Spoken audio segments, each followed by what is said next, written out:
Hello NABU users, it's my pleasure to announce that the NABU printer mystery has been solved. Thank you so much all for your comments, suggestions, tips and likes on my video that I posted yesterday, the NABU printer mystery, right? So yeah, indeed it was, as I suspected already yesterday in my video, it was indeed the busy signal. So even though I found a cable which looked like a perfect printer cable, right, for the NABU, because it had this Centronics plug on one end and a D-sub 15 plug on the other side, right, and it almost worked, right, but nevertheless, some of the critical signals, including bit 8, busy as well as ground, were not hooked up correctly. So after I corrected that cable by hand, all the problems went away. So in the meantime, here's a little basic demo, right? The sieve of Eratosthenes, computing prime numbers up to a given max number n, right? So up to 100 here, for example. And you can tell that by now the printer no longer has an issue to synchronize its work with the NABU. The NABU is pausing while the printer is not ready to accept new data, right? So that's all due to the busy signal, which is of course an output of the printer. So when the printer is busy, yeah, and cannot accept new data, it sets the busy signal to low or to high. That's actually configurable with this printer over a dip switch, right? And the NABU reads that signal, and based on that, it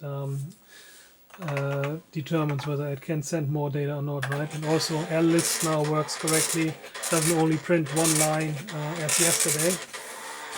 Yeah.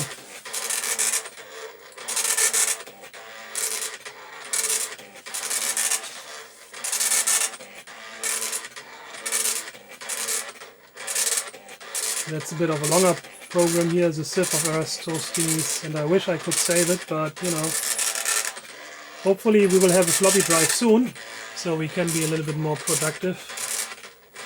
I'm actually not sure what's happening if I type in save primes. Is it doing anything then? Yeah, okay, so that's a function error then. Good, great, but printer mystery solved, right? Works perfectly fine now. Also, if I go back to the word processor, right, the NABU writer, just to also show you that this works now.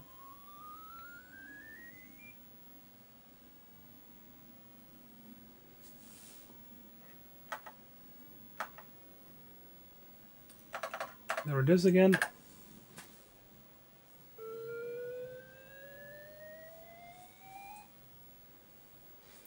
And we can simply print the manual, right? Symbol 1, printer online.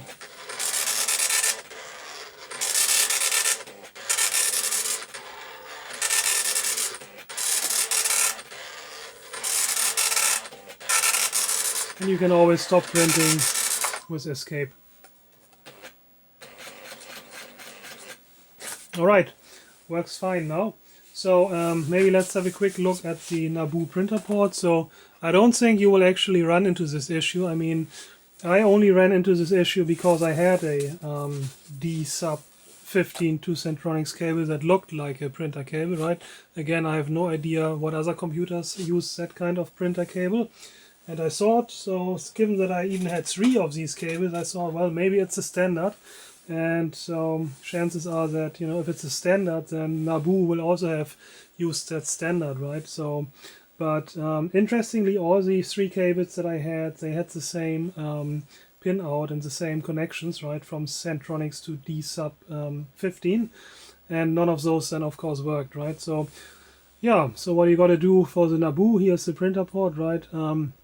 Number 1, standby, right?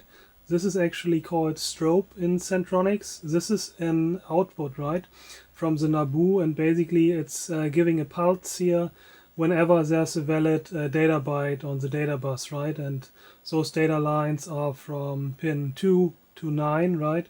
And then standby is at pin 1. So if you look at the pin out of the NABU D-sub 15 connector, right, you see that the first line basically looks like this, right? So it's a male connector.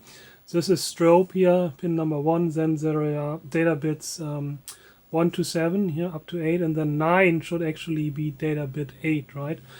And in the cables that I had, data bit 8 actually ended up at 15 here, right?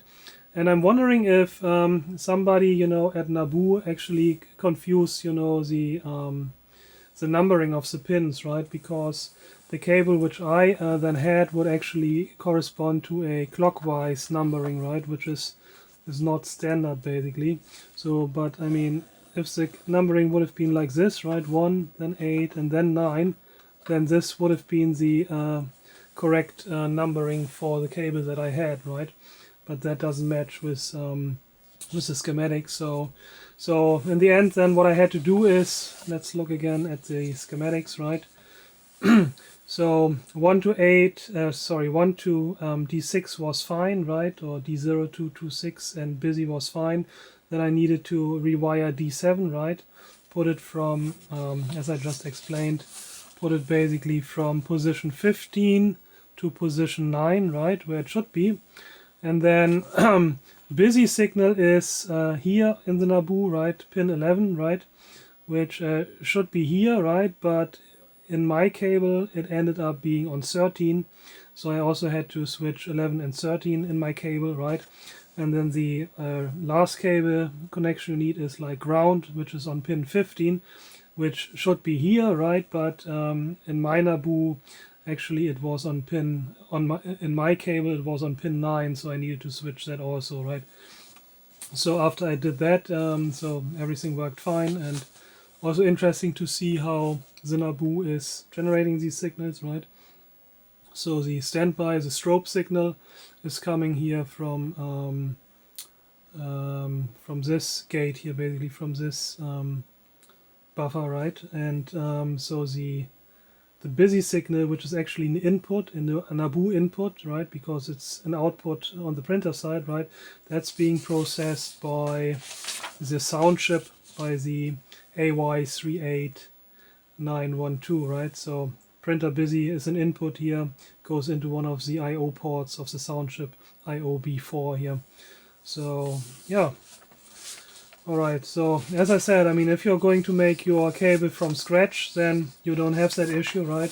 Only if you happen to have, like I did, right, a D-sub 15 to Centronics cable from some other machine and you think it's standard, then you need to rewire it, right?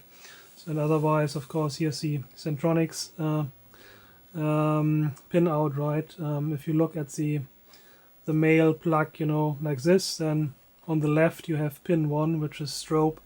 Then you have the data byte, right? The 8 bits here from data 0 to data 7, right? Then busy signal is here. And then the only other thing that you need is signal ground, which is here on 17, but you can also use any of these here at the bottom, right? And yeah, that's about it, right? So with these connections, your cable should just work out of the box, right? And there's no printer driver or anything else required, right? Okay, yeah, good luck, and yeah, see you soon on my next video. Bye bye.